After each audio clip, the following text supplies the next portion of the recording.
vamos a dar inicio a las teóricas de su último slot, ¿no? Digo, de su último parcial. Entonces ahora vamos a hablar de la hiper e hipofunción tiroidea. Principalmente en esta clase vamos a hablar de la hiperfunción. Dentro de lo que corresponde a la parte endocrinológica correspondiente al eje tiroideo, pues tenemos que hablar de la glándula hipófisis o adenohipófisis o pituitaria también llamada, que esta es una glándula considerada como la directora de orquesta, porque a este nivel, en la glándula pituitaria o hipófisis, se van a sintetizar hormonas que van a ser estimuladoras para diferentes órganos, para diferentes glándulas que van a producir diferentes hormonas, ¿de acuerdo? Principalmente ahora vamos a hablar de este eje, que es el eje tirotropo, que pues va a tener un estímulo a nivel sistema nervioso central y hipotálamo específicamente, donde se va a sintetizar la hormona DHT. Esta a su vez va a ir a estimular hacia la adenohipófisis, que es la parte anterior de la glándula pituitaria, donde se sintetizan 6 tipos diferentes de hormonas estimuladoras. Entonces, y aquí se va a sintetizar lo que es la hormona estimulante de la tiroides, que esta va a ir a estimular, como su nombre lo dice, la glándula de la tiroides se une a sus receptores y a través de esta se va a producir la hormona T4 y T3.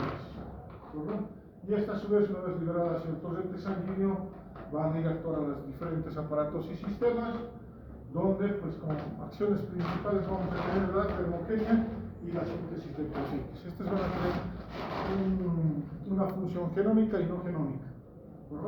Después tenemos los otros ejes, uno que es el corticotropo, pues, donde se sintetiza la corticotropina, adenohipófisis, la ACTH, y estas van a estimular las glándulas suprarrenales. Después tenemos el eje gonadotrófico, se sintetiza DH y FSH en adenohipófisis, estos van a estimular tanto ovarios y testículos para que produzcan lo que son los estrógenos y testosterona en sus diferentes variedades.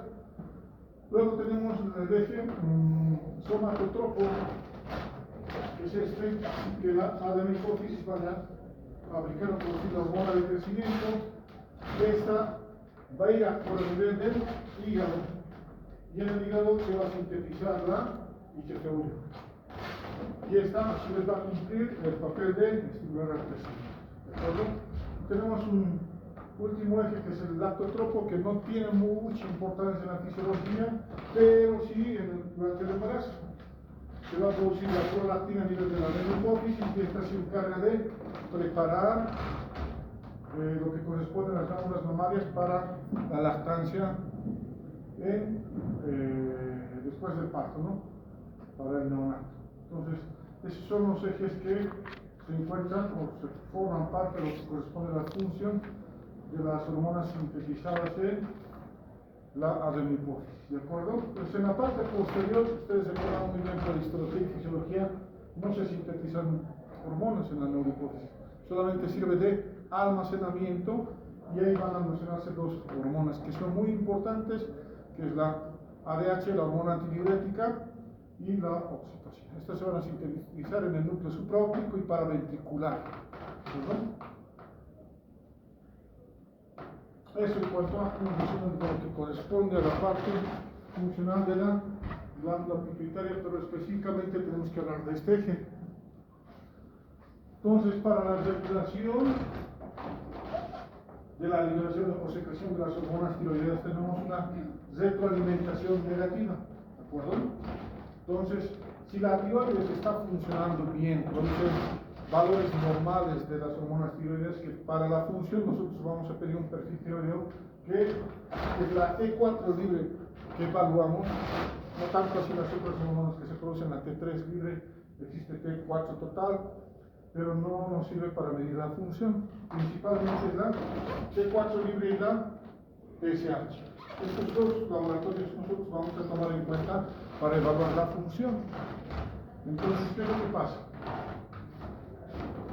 Si nosotros tenemos niveles de hormona tiroidea T4 libre dentro del rango normal, pues va a haber un mecanismo de retroalimentación negativa, mandando un mensaje tanto a la hipófisis y al hipotálamo indicando que tenemos valores normales. Hay unidades de sectores que perciben la normalidad de las hormonas tiroideas, por lo tanto no van a estimular liberación del TSH. Pero ¿qué es lo que pasa si nuestra tiroides está flojeando como nos estudiamos en esta clase? Entonces en las tiroides no hay una buena función. Entonces los niveles de T4 libres que vamos a medir van a disminuir. Los receptores tanto de la hipófisis y del hipotálamo va a decir hay muy poca hormona en la sangre. Entonces se empieza a liberar el hipotálamo la TRH y la hipófisis la TSH, tratando de estimular que la tiroides produzca más y libere más hormona corriente sanguínea y tengamos una homeostasis, ¿de acuerdo? Entonces una retroalimentación negativa. Pero ¿qué es lo que pasa si ocurre lo contrario? La tiroides está fabricando por demás hormona tiroidea. Vamos a tener T4 libre alta y esto ¿qué va a ocasionar? Esto, ¿no?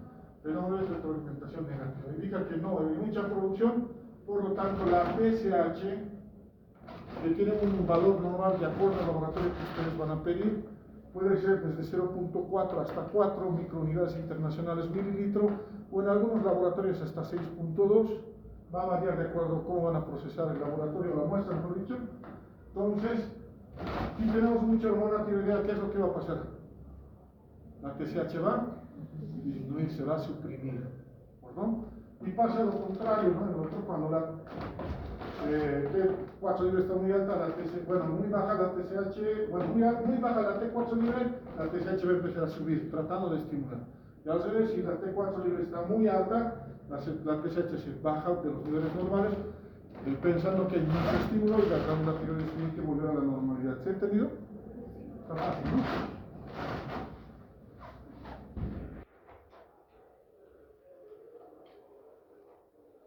Y esto es un corte para ver la parte inferior de la glándula tiroidea y más o menos un resumen de la síntesis de cómo se produce una hormona tiroidea, ¿no? ¿Qué es lo que pasa? La TSH pues, va a estimular, se va a unir a sus receptores y va a estimular a quién? A este transportador de sodio y yodo, que va a captar yodo del torrente sanguíneo para que ingrese a la célula folicular, ¿de acuerdo? Y aquí empieza todo. Si nosotros tenemos deficiencias en alguna parte de la síntesis de la hormona tiroidea, vamos a tener hipotiroidismo, ¿de acuerdo? Entonces todo empieza aquí con el transportador de sodio y yodo, van a entrar a lo que corresponde a la célula folicular y en la membrana apical tenemos una sustancia que se llama la pendrina que va a permitir el paso hacia el coloide, hacia el de la luz, ¿de acuerdo? ¿Y qué es lo que pasa aquí en la luz? Va a haber una organificación que a través de la tiroperoxidasa y la tiroglobulina se va a formar lo que corresponde a las hormonas tiroideas. ¿Qué van a hacer? La tri y la mi. ¿Qué significa esto? ¿Ves la cantidad de yodo que va a tener? La di-yodotriionina y la monoyodotriionina. Cuando tienen un solo yodo o dos yodos, ¿de acuerdo? Y estos a su vez se van a acoplar. Y si se van a unir dos DIP, se va a formar la T4. Si se va a unir un DIP y un DIP, se va a formar la T3. ¿De acuerdo? Está bien fácil, ¿no? Listo. Después de formarse, van a volver a ingresar hacia la célula folicular y de acuerdo al estímulo y demás, estas se van a liberar al torrente sanguíneo y van a cumplir su acción. ¿De acuerdo? Una vez liberadas al torrente sanguíneo, la mayor parte de estas hormonas T4, T3 se unen a proteínas para el transporte. Ahí está el nombre de la T4 total. Esta es unida a proteínas, que puede ser la albúmina o la proteína transportadora de hormona tiroidea. Entonces esa vamos a tener en mayor cantidad a nivel del torrente sanguíneo.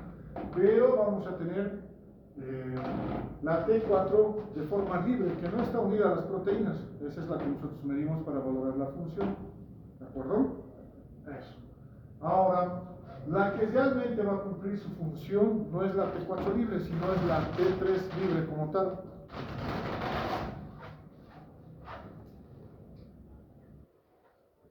En lo que corresponde a la parte endocrinológica es bien sencillo aprender porque todo es fisiología.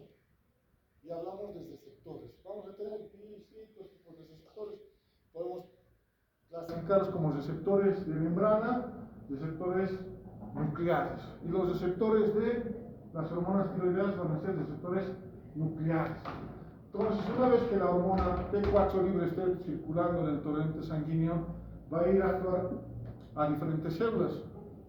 Al llegar a la célula donde va a empezar a actuar, esta, pues aquí está como T3, no se ve muy bien, ¿no? Pero es como T3 que se va a unir o se va a entrar a la membrana celular. Pero la T3 libre como tal, su vida media es muy corta. ¿De acuerdo? A diferencia de la T4 libre, que su vida media en el torrente sanguíneo es de 6 a 7 días. Por eso es que nosotros medimos T4 libre y no T3 libre como tal. Actualmente ya varios laboratorios procesan la T3 libre, pues la podemos medir, no hay problema. ¿De acuerdo? Entonces la T4 llega a la membrana y aquí en la membrana se convierte en T3. Esto gracias a una enzima, que es la desiodasa. Recuerdan que para que sea T4 era 2 DITs y 2 DITs y para T3 un DIT y un DIT. Entonces la desiodasa quita un yodo para convertirla en T3 libre. Y esa es la T3 que va a ser la hormona activa dentro de la célula. Y va a optar por dos caminos, una función genómica y otra función no genómica. ¿Verdad? Dentro de lo que corresponde a la función genómica, esta va a tener receptores de la hormona tiroidea que van a ser de dos tipos, las alfa y las beta, que van a estar en los distintos aparatos y sistemas, de acuerdo a cada uno. Entonces, esta se va a unir a su receptor, va a estimular la síntesis de proteínas péptidos. ¿Se ha entendido así? Okay. Bueno, de los receptores alfa 1 vamos a encontrar donde a nivel del músculo cardíaco, tiene alta expresión a este nivel, en el músculo esquelético, en la grasa parda y los huesos. Los receptores alfa 2, ampliamente expresados en el músculo esquelético, cerebro y riñones.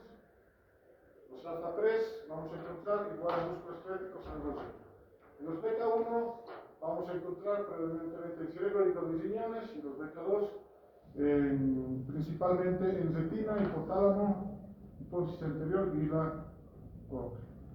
Y actualmente están describiendo los receptores tipo beta 3, que todavía se los han descubierto, pero no saben específicamente dónde se encuentran, ¿de acuerdo? Pero tenemos estos tipos, alfa y beta, y cada uno es 1, 2 y 3. Bueno, eso en resumen la fisiología de las tiroides. Ahora vamos a hablar específicamente de la hiperfunción. Y cuando hablamos de hiperfunción vamos a hablar de hipertiroidismo. Y debemos recordar estos dos términos. Hipertiroidismo versus tirotoxicosis, que no es lo mismo. Hablamos de hipertiroidismo cuando existe un exceso de producción de la hormona tiroidea como tal. Y hablamos de tirotoxicosis cuando describimos la clínica que tiene el paciente, o sea, todos los signos y síntomas que va a presentar. ¿De acuerdo? Y la tirotoxicosis, como es la manifestación clínica de niveles altos de hormona tiroidea a nivel del torrente sanguíneo, esta no siempre va a ser dependiente de la tiroides como tal, de un hipertiroidismo. ¿De acuerdo? Puede haber tirotoxicosis sin hipertiroidismo como tal. ¿De acuerdo? Dentro de lo que corresponde a la epidemiología, pues es una enfermedad no tan frecuente, pero de las enfermedades endocrinológicas, pues es una de las patologías más frecuentes, tanto diabetes y tiroides son el motivo de consulta más importante o de mayor cantidad en lo que corresponde a la endocrinología. Se presenta con mayor frecuencia en el sexo femenino en una relación de 5 a 1 y puede presentarse en cualquier etapa de la vida, desde inclusive patología congénita, neonatos, niños, adolescentes, jóvenes y adultos mayores. En todas las edades podemos encontrar hipertiroidismo. Dentro de lo que corresponde al hipertiroidismo vamos a tener varias causas y podemos clasificarlas de la siguiente manera. Cuando vamos a tener un exceso de estimulación en los receptores de TSH, ¿de acuerdo? En la glándula tiroides tenemos estos receptores, ¿no? Para que se una la TSH y estimule la producción. Entonces, cuando hay exceso de estimulación a estos receptores, va a ocasionar que pues, exista mayor producción y liberación de la hormona tiroidea hacia el torrente sanguíneo. Y son de diferentes causas. La causa más frecuente, que llega a más del 70%, va a ser una enfermedad autoinmune, que la conocemos como enfermedad de Graves. Esa es la causa más frecuente de hipertiroidismo en la mayor parte de las personas, con más frecuencia en adultos y en jóvenes, ¿de acuerdo? Después tenemos el hipertiroidismo o tirotoxicosis en este caso como tal, relacionada a enfermedades trofoblásticas.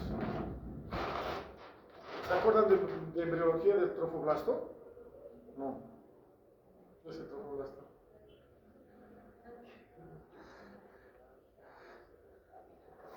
Ya, cuando para la formación, después del embarazo, etc., ¿no? Ya se va a formar la placenta y demás. ¿De acuerdo? Entonces, va a haber ciertas enfermedades a ese nivel. ¿De acuerdo? Tenemos el coriocarcinoma, que es una neoplasia, y la mola hiatiforme. Entonces, estas son patologías del trofoblasto. Entonces, ¿por qué se caracterizan estas enfermedades? Porque existe un incremento de esta hormona, que es la gonadotrofina clónica humana, que se pide como test de embarazo. ¿De acuerdo? Va a haber niveles altos. Resulta que esta gonadotrofina clónica humana tiene una estructura similar que la TSH. Por lo tanto, ¿qué va a hacer? Se va a ir a unir al receptor de TSH. O sea, es como una cerradura. Esta puerta que tiene su cerradura tiene una llave. Pero pues puede existir otra llave que forzando puede entrar y abre la puerta. Pasa lo mismo. ¿Perdón? Entonces, esto ocasiona que haya mayor producción. Entonces, por eso dice aquí, no, mayor estimulación del receptor de TSH. Se une, a pesar de que no sea la TSH, se une. Entonces, pero fíjense, la prevalencia es poco frecuente. ¿No? Entonces, tenemos la tirotoxicosis transitoria estacional, que está relacionada con la hormona, con la toxina clónica humana. ¿Por qué? Dice transitoria porque al principio del embarazo hay mayor cantidad de esta hormona. Puede pasar. ¿No? Va a disminuir a medida que pase, que transcurre el embarazo, disminuye esta hormona. Lo mismo ocurre, pues, con la sintomatología que va a tener. Recuerden que todas las mujeres embarazadas al principio del embarazo, en el primer trimestre, tienen muchas náuseas y llegan a vomitar, y te va a dar hidrocefalia gravídica. Entonces está relacionada justamente con esto. ¿De acuerdo? Ahora, para el tratamiento de estas enfermedades trofoblásticas, para que deje de estimular la producción de la hormona tiroidea es quirúrgico. Esta es un Legrand. ¿De acuerdo? Eso ya cuando estén en quinto año lo van a ver con más detalle. ¿Qué más? Dentro de lo que corresponde a la estimulación o excesiva estimulación, tenemos a los adenomas funcionantes productores de TSH. ¿De acuerdo? Existen tumores en la adenohipófisis que hemos visto en el anterior gráfico. ¿Recuerdan, no? Hipófisis, tiroides. Hay adenomas, tumores funcionantes que producen más hormona TSH. Puede haber adenomas funcionantes de los 5 ejes, productores de prolactina, productores de hormona de crecimiento, productores de, ¿qué más es? De adenocorticotropina. Entonces ahí tenemos enfermedad de Cushing, los prostromas, etcétera, que no es motivo de teórico, pero dentro de eso está el adenoma productor de TSH. Pero fíjense, la prevalencia es menos del 0,1%. Muy raro. Cuando era residente he visto solo 2 pacientes con adenoma productor de TSH. Son muy, muy raros. Después aquí no he visto, tal vez no lo diagnosticamos, pero no sé.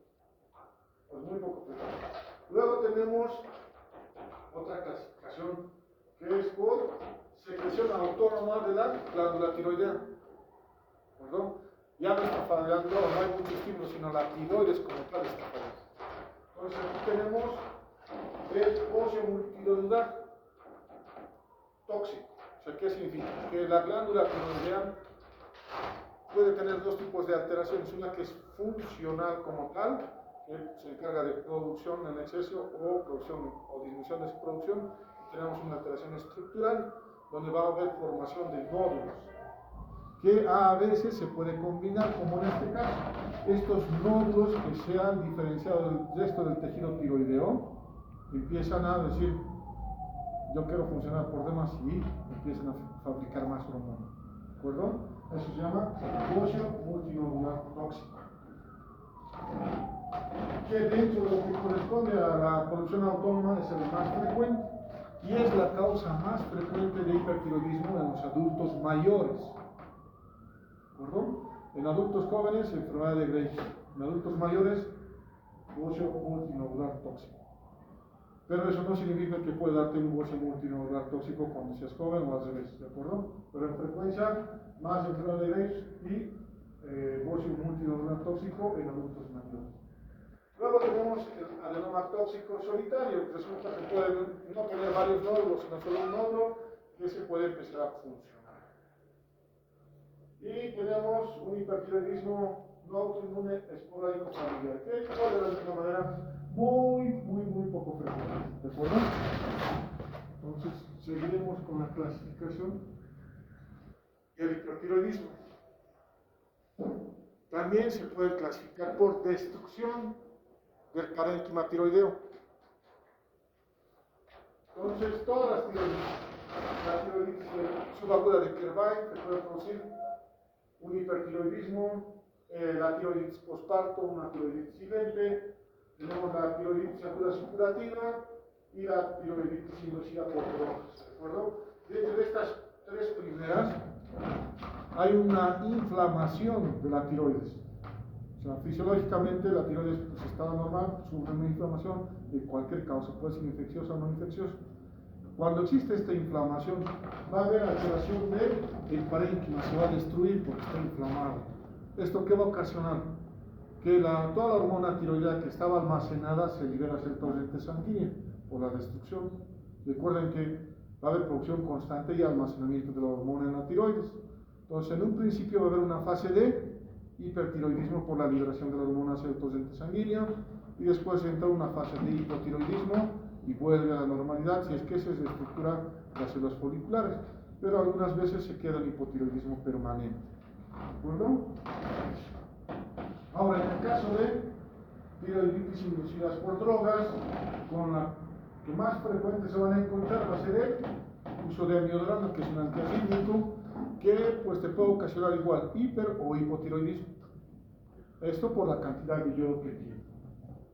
Después algunos otros fármacos como las citoquinas, los inhibidores de tirosinquinasa y algunos otros inhibidores que se utilizan para ciertos tipos de enfermedades autoinmunes e inclusive como un tratamiento para algunas neoplasias que van a ocasionar alteración en la o en el parénquima tiroideo y va a haber destrucción de esto. Y tenemos una última clásica, bueno, dentro de esta clasificación tenemos un último acá, que es la presencia por exceso de hormona tiroidea que no está relacionada con la tiroides como tal, ¿de acuerdo? Tenemos una tirotoxicosis facticia, ¿perdón? ¿Qué es lo que pasa en esto? Entonces, en estas tirotoxicosis facticias no hay relación, no hay alteración en la tiroides. Entonces, ¿cuándo puede ser? En una paciente que tiene el diagnóstico de hipotiroidismo y está tomando la levotiroxina y nosotros le estamos dando por demás. Entonces, va a tener datos clínicos de hipertiroidismo porque está tomando hormona tiroidea en exceso. ¿Se entiende? Entonces, la paciente tenía hipo, con el tratamiento le hemos dado por demás, está haciendo tirotoxicosis. Algunas veces, por el tratamiento con yodo radioactivo, puede pasar un periodo de tirotoxicosis facticia. Otra causa, que es la tirotoxicosis por consumo como de hamburguesas. Pero en nuestro medio difícil, la hamburguesa que nos venden parece que es cartón. Es más pan y muy poca carne, ¿verdad? Pero ¿qué es lo que pasa en Estados Unidos? Pues la carne con la que fabrican las hamburguesas está muy cerca de la tiroides del buey. Entonces, al morder la carne, etcétera, pues comen tiroides y te puede ocasionar una tirotoxicosis, no hipertiroidismo, pero sí tirotoxicosis por las hormonas tiroideas que consumes de nuevo. Está descrito, muy poco frecuente, pero está esto. El estómago ovario, que también va a estar relacionado, y algunas veces cuando existe metástasis del cáncer tiroideo. Si ya no está relacionado con la tiroides, hay metástasis de otro segmento, y esto puede producir hormona tiroidea. Pero ya no hay problema en la tiroides. Muy poco frecuente, tampoco es relacionado, ¿no? Entonces, esas son las causas de hipertiroidismo. Entonces, ahora vamos a hablar de la enfermedad más frecuente, que sería ¿cuál? La de Graves. ¿De acuerdo? ¿Qué es lo que pasa? Habíamos dicho que bueno, no hemos hablado mucho de esto, entonces les explico. Entonces, tenemos los receptores de TSH que van a estar a nivel de la tiroides. Estos son péptidos. Entonces, nuestro sistema inmunológico no va a reconocer como algo propio a estos receptores de TSH. ¿Qué es lo que va a pasar? Las células presentadoras de antígeno las van a fagocitar y a través del complejo mayor de histocompatibilidad tipo 2 va a ocasionar que no se conozcan a estos péptidos. Dicen, es algo extraño para mí, no forma parte del cuerpo. Entonces, van a estimular a las células T a qué? Que se produzca mayor cantidad de anticuerpos. Estas células T van a ver todo lo que corresponde al mecanismo de reacción inmunológica, donde van a participar células T, células presentadoras, células B, que estas van a ser o se van a diferenciar en las células plasmáticas que van a liberar mayor cantidad de anticuerpos antirreceptor de TSH. ¿De acuerdo? Entonces, ¿qué es lo que va a ocasionar estos anticuerpos? De la misma manera que la hormona gonadotrofiónica corónica humana, estos van a ir a unirse a los receptores de TSH.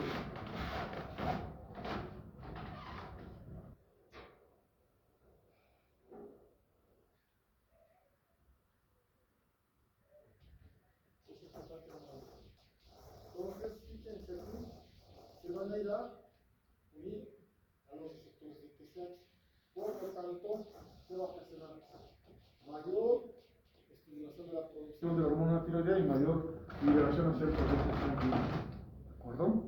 ¿Se ha entendido hasta ahí?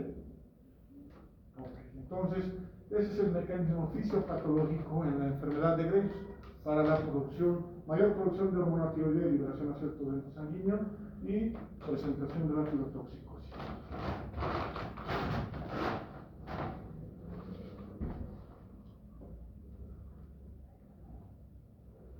Pero debemos tomar en cuenta algo. Cuando hablamos de enfermedad de Graves tenemos una tríada clásica.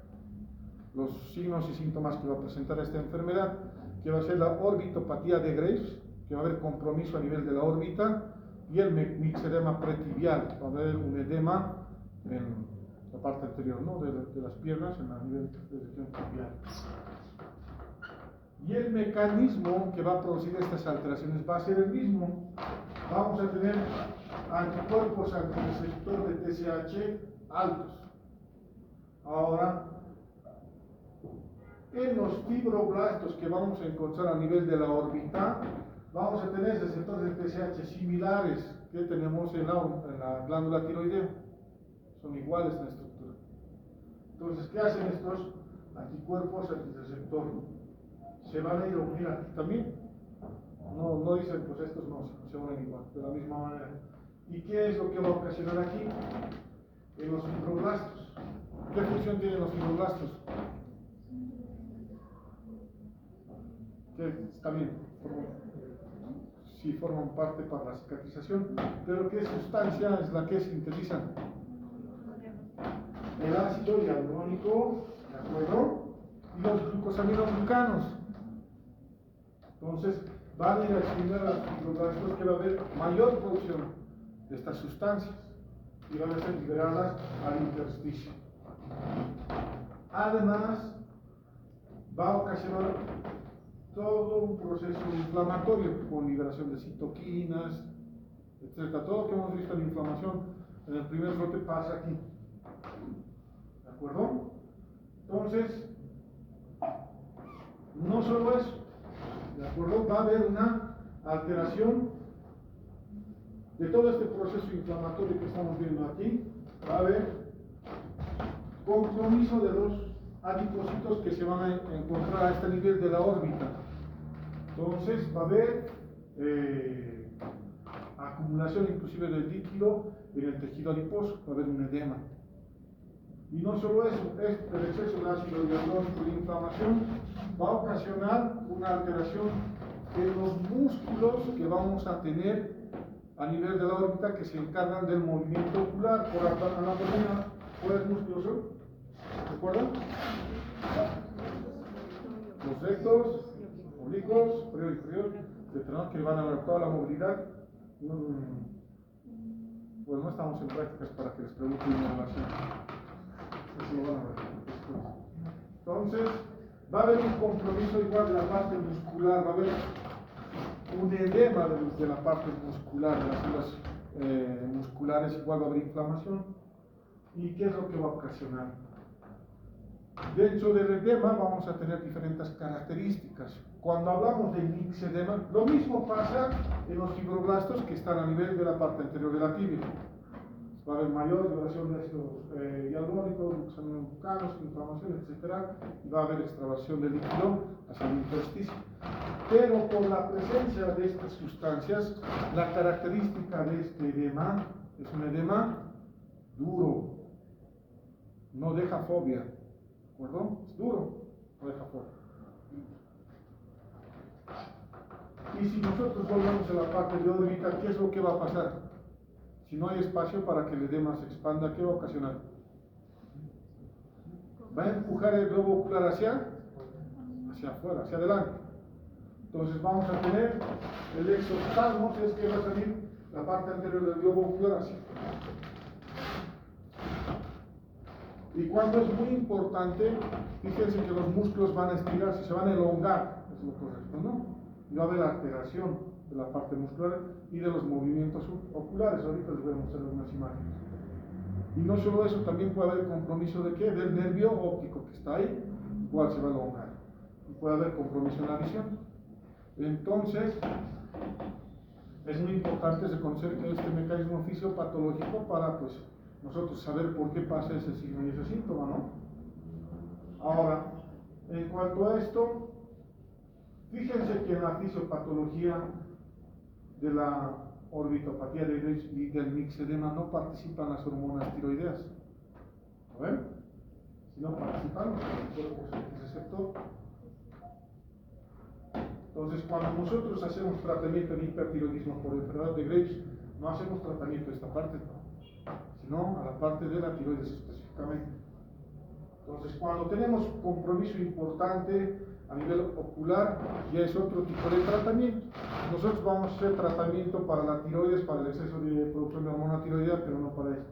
Si tenemos datos importantes de esto, ya es otro tipo de tratamiento. ¿Dónde tenemos que actuar a este nivel, no? A nivel de las células presentadoras de antígeno, en la parte número 2. ¿Cómo lo vamos a hacer? Haciendo tratamiento inmunosupresor. Nos podemos dar corticoides, bolos de metilprednisolona a altas dosis, pero fíjense, aquí tenemos nombres de algunos medicamentos que pueden ir a actuar en las diferentes partes de esta fisiopatología, como es el micofenolato, el rituximab, el pembrolizumab y el toxituzumab, que son medicamentos que actualmente se están utilizando para enfermedades inmunológicas, pero no tienen 100% de efectividad. ¿De acuerdo? Son opciones para el tratamiento. Rituximab no está tan caro, pero sí está un poquito costoso, pero es accesible ya para nuestro medio. Estos dos no, carísimos, por cierto. Entonces, si tu paciente tiene poder adquisitivo, se puede intentar, pues recuerden que no es 100% efectivo, ¿no? Y también tiene efectos colaterales. El micofenolato, pues está súper barato, se puede utilizar. Ya hemos hablado algo de lo que corresponde a la fisiopatología, vamos a los signos y síntomas. Pues en este cuadrito hay un resumen de todos los signos y síntomas que se producen en el hipertiroidismo. Cuando ustedes van a revisar a un paciente, siempre lo van a hacer de forma cefalocaudal, ¿de acuerdo? Y tienen que aprender de esa manera a evaluar a su paciente, tanto en el examen físico y en la anamnesis, ¿no? Por eso es muy importante ese acápite en su historia clínica cuando dice anamnesis por sistemas. Generalmente se olvidan de hacer eso, pero esa partecita te puede dar muchas respuestas de la enfermedad que tiene tu paciente, ¿no? Independientemente si es causa endocrinológica o otra causa. Esa parte de anamnesis por sistemas te da muchas respuestas, porque el paciente puede venir por el signo o síntoma más importante y descartar otros signos y síntomas que pues, no afectan la calidad de vida, pero son la respuesta para hacer un diagnóstico adecuado. Entonces, siempre el examen físico es caudal, ¿no? Vamos a tener una intolerancia al calor, puede haber caída de cabello, vamos a tener compromiso en la parte neuropsiquiátrica, con nerviosismo, puede haber agitación. Ya específicamente si hablamos de enfermedad de Graves, vamos a tener exoptalmos, que es característico. La triada de la enfermedad de Graves también forma parte de lo que es el bocio, un bocio difuso, no nodular. Vamos a tener hipertensión arterial sistólica, y tomen en cuenta que en el hipertiroidismo hay hipertensión arterial sistólica, en el hipotiroidismo hay hipertensión arterial diastólica. Tenemos luego a nivel cardiovascular, va a haber taquicardia, va a haber un incremento del pulso, esto si no se controla va a pasar a arritmias cardíacas, puede haber fibrilación auricular o una taquicardia supraventricular inclusive, esto si no hacemos un tratamiento adecuado.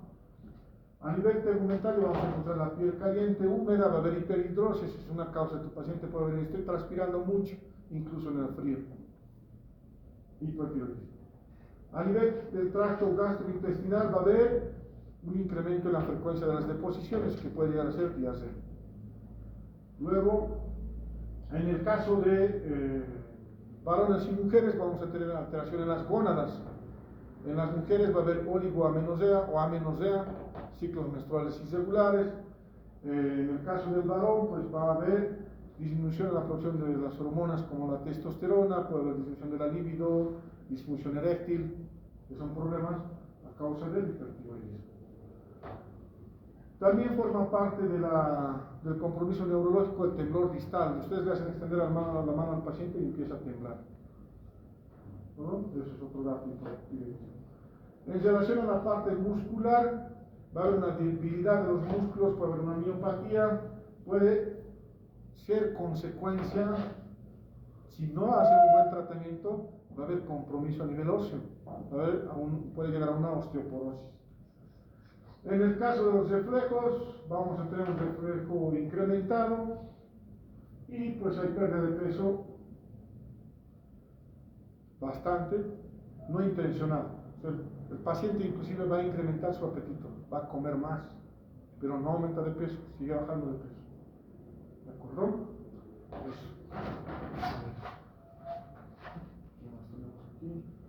Bueno, dentro de las manifestaciones clínicas que ya hemos hablado, hablamos de la termorregulación, intolerancia al calor, puede haber fiebre en algunos casos y la hiperhidrosis, ¿no?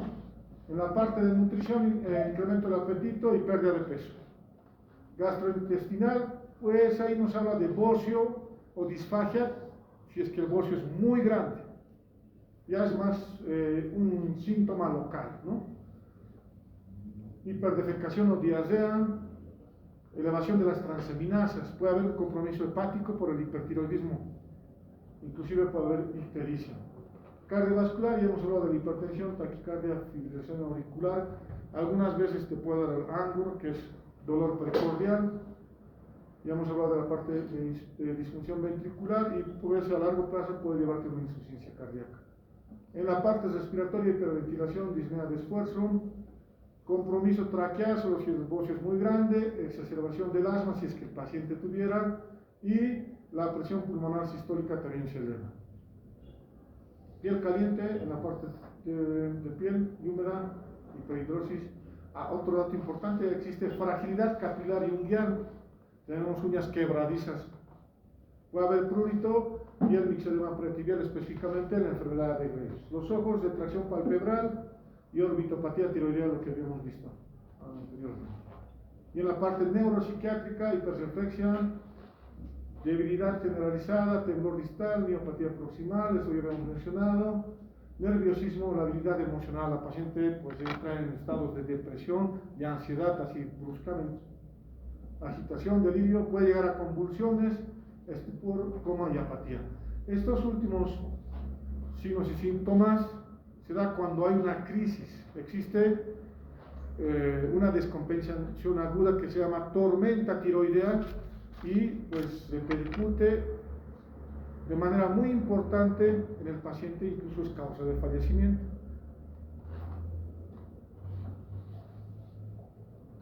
Dentro de lo que corresponde bueno, en la parte de ósea, la acropeaca tiroidea, lo que hemos visto, alteración en la parte distal de los dedos y uñas quebradizas, ahorita van a ver las imágenes, osteoporosis, en las funciones sexuales y reproductivas, lo que hemos mencionado, ¿no? Bueno, dos cosas antes que nos pasemos.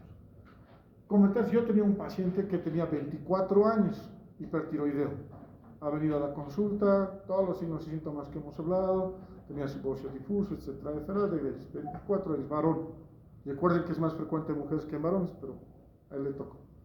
Lo vimos, le damos tratamiento, el paciente mejoró con la medicación, vino a su control en un mes, ya menos sintomático, ya no tenía tirotoxicosis, el paciente estaba bien, tenía que volver en 6 semanas o en 2 meses, nunca volvió en esos 2 meses. Volvió a los 6 meses. El paciente me dice que no tenía mucho dinero y pues se fue a trabajar a la mina de perforista, 21,000 bolivianos mensuales que piden. No me estoy mintiendo, así cobran los perforistas. Pero pues, riesgo-beneficio fatal. Lastimosamente, como el paciente tenía que hacer esfuerzos, ya empezó a levantar cosas, piedras, etc., ¿no? Y por el esfuerzo, el paciente ha tenido fracturas en la columna. 24 años, imagínense. Lo que pasa es que ha tenido esta complicación, la osteoporosis, que no es frecuente en adultos jóvenes, peor todavía en varones. Entonces, lastimosamente, pues ha afectado ese nivel y con el esfuerzo que ha hecho, pues ha tenido osteoporosis. Nos ha vuelto no tanto por el hipertiroidismo, que sí, otra vez estaba con tirotoxicosis, sino por las fracturas y necesitaba tratamiento quirúrgico. De la parte tiroidea la hemos compensado, ha vuelto a hacer tratamiento, pero otra vez se perdió, espero que esté bien. Pero estaba ya compensado para que entre su cirugía. Al final ya no volvió. Ahora está bien. Pero fíjense que este paciente joven ha tenido esa complicación. Y si nosotros no hacemos un buen seguimiento, un buen tratamiento a nuestro paciente, va a tener ese tipo de complicaciones. Y fíjense, una fractura en un joven de 24 años que pues tiene que trabajar por el resto de su vida, bueno, es muy joven para tener este tipo de complicaciones, ¿no? O cirugías. Entonces, fíjense en este gráfico, que es la triada clásica de la enfermedad de Graves. Este gráfico ha sido obtenido de un caso clínico que ha sido publicado en el New England, pero es un poco antiguito.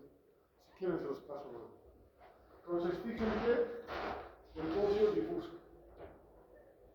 Por clínica, nosotros tenemos que aprender eso. Nos van a llevar en psicología para clasificar el bocio de acuerdo a la OMS, si es grado tipo 1, 2, D, etc., ¿no?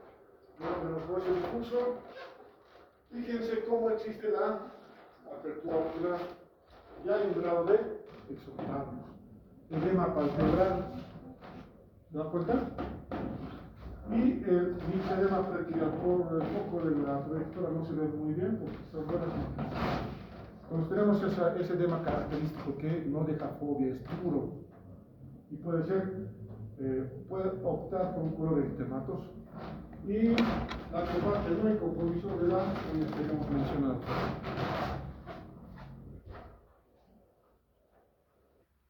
Bueno, aquí en este otro gráfico estamos viendo la severidad que puede tener una orbitopatía de Graves.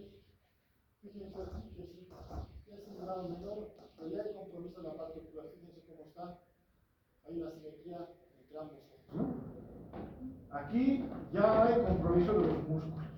Fíjense cómo está, cómo dirige la mirada hacia abajo y hacia adentro del ojo izquierdo. Y aquí, pues sí, del lado derecho. Estas son las imágenes de una tomografía y fíjense la parte que está en blanco, toda la información que tiene a nivel de la órbita. Cuando ya estamos así, es tratamiento quirúrgico de urgencia. Hay que descomprimir para que pues el globo ocular vuelva a retornar a su lugar de origen y así disminuimos los signos y síntomas en la parte ocular. Entonces, sí es un tratamiento quirúrgico de urgencia, sí hay un compromiso importante, porque no vamos a esperar a que el paciente mejore, ¿no? Con corticoides, ya es tratamiento quirúrgico. Bueno, aquí para describir el mixedema en sus diferentes grados también, uno que no está muy pronunciado hasta el exceso, ¿no? Un extremo, un edema mixedematos, bien importante. Bueno, en la consulta donde trabaja en otro seguro, vino otra señora que le habían operado su tiroides hace 15 años, 20 años, no recuerdo bien. Y tenía este grado de mixedema. Y tenía también su orbitopatía, pero lo que le molestaba más era el mixedema pretibial. Entonces, durante mucho tiempo había pasado por un médico y otro médico y otro médico y no le daban respuesta al tratamiento. Entonces, ¿ustedes qué creen que era? Mixedema pretibial. Recuerden que habíamos hablado que el tratamiento para el hipertiroidismo en la enfermedad de Graves solamente es para el hipertiroidismo. No hemos hecho tratamiento para los anticuerpos, ¿no? Entonces habría que trabajar a ese nivel para mejorar estos signos en un paciente que ha tenido esta enfermedad. ¿Pero qué creen? No volvió. Le pedí su perfil tiroideo y demás. Estaba para publicar este caso. Y ni fotos le sacaba ese día, no confiaba que iba a volver. Además tenía seguro. Bueno, ni modo, ¿no? Ojalá vuelva. Que hay casos interesantes que tienen que publicarlos. Tienen que aprender a publicar, a escribir. Si no, no vale la pena, ¿no? Bueno. Cuando tenemos, ya vamos a un flujograma en resumen de lo que hemos hablado, tenemos un paciente con sospecha de hipertiroidismo. Todos los signos y síntomas que ha tenido nuestro paciente, debemos pedir un perfil tiroideo. Recuerden que les he dicho que siempre debemos pedir TSH y T4 libre. La mayor parte de las guías van a mencionar que determinamos solo TSH, pero pues vamos a pedir las dos, ¿de acuerdo? TSH y T4 libre. Entonces, cuando tenemos una TSH baja y tenemos una T4 elevada, ya estamos hablando de psicosis y un hipertiroidismo primario. Aquí vamos a entrar en clasificación. Se llama primario cuando la alteración está a nivel de la glándula tiroides. Cualquier tipo de alteración de la clasificación que hemos visto anteriormente. Entonces se llama primario, donde vamos a encontrar TSH baja, T4 libre elevada. ¿Esto por qué? Por lo que la T4 elevada va a suprimir la liberación de TSH, producción de TSH. ¿Vale? Entonces, si tengo una T4 libre normal y tengo una TSH baja, ¿qué sería? La T4 está normal. A esta alteración la conocemos como hipertiroidismo subclínico. ¿De acuerdo? ¿Qué hacemos en estos casos? Cuando nosotros tenemos este perfil tiroideo, debemos buscar posibles causas. Generalmente es por el tratamiento que tiene nuestro paciente, hay que indagar. Por eso, cuando ustedes hagan su historia clínica, tienen que ser bien minuciosos. Todas las respuestas van a encontrar en su historia clínica. Todo. Incluso cuando tengan un diagnóstico de SDS, ¿saben cuál es, no? Diagnóstico de ese. Solo Dios sabe qué tiene mi paciente. No saben el diagnóstico, se sienten en su cabecera, hacen una buena entrevista y hacen un buen examen clínico y les aseguro que tienen la respuesta del probable diagnóstico. Entonces, buscamos causas de hipertiroidismo subclínico, que puede ser uno el consumo de amiodarona. Pues recuerdan que hemos hablado de que puede haber una tiroiditis por amiodarona, puede ser eso. Uno, otro que esté en una fase de recuperación de una tiroiditis como tal, pero tiene que estar acompañada de clínica, ¿no?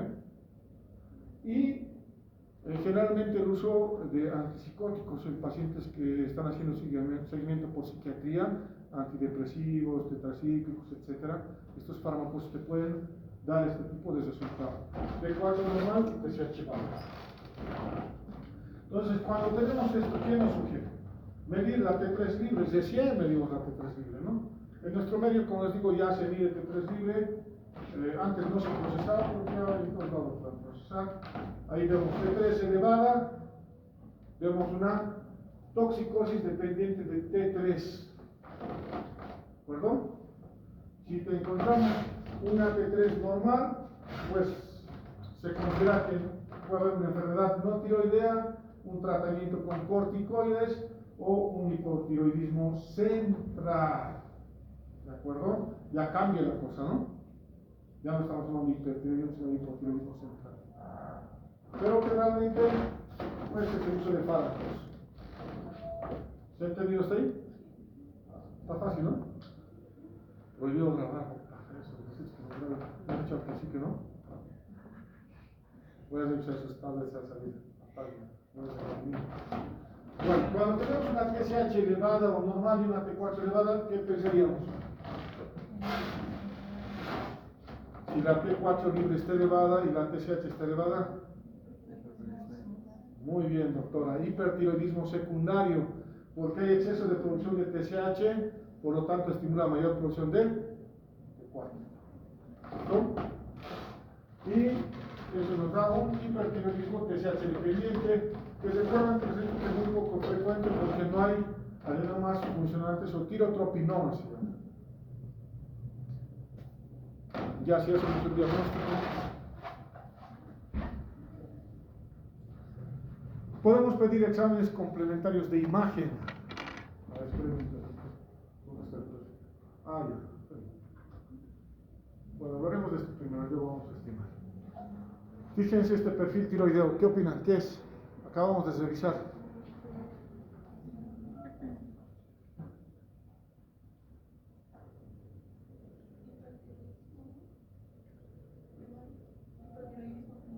¿Qué más? ¿Qué más encuentras ahí alterado y dices, sí, esto es?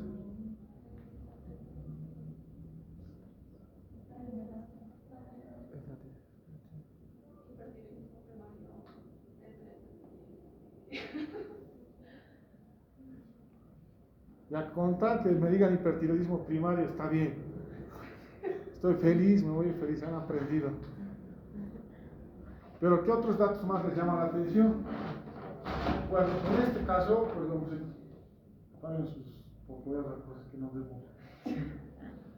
O se lo pierden. Bueno, yo en este caso, a esta paciente tenía todos los datos clínicos de una enfermedad de Graves. Por eso es que le pedí el TSH libre y anticuerpos antireceptor.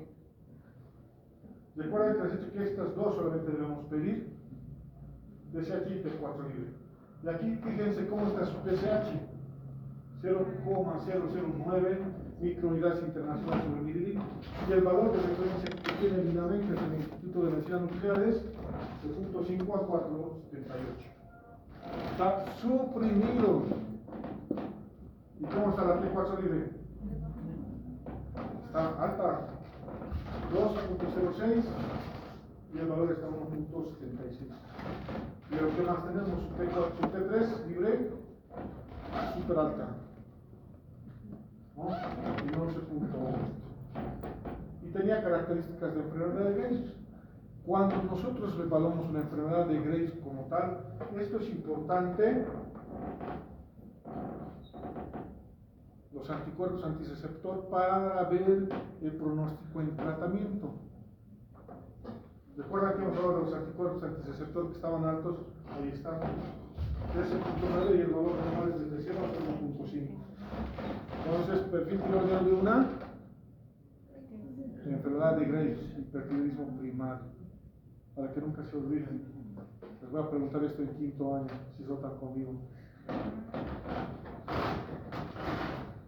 Bueno, entonces, es importante los anticuerpos antirreceptor porque vemos si es que mi paciente va a responder o no al tratamiento con tabletas.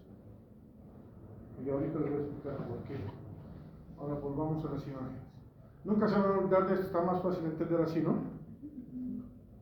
Listo.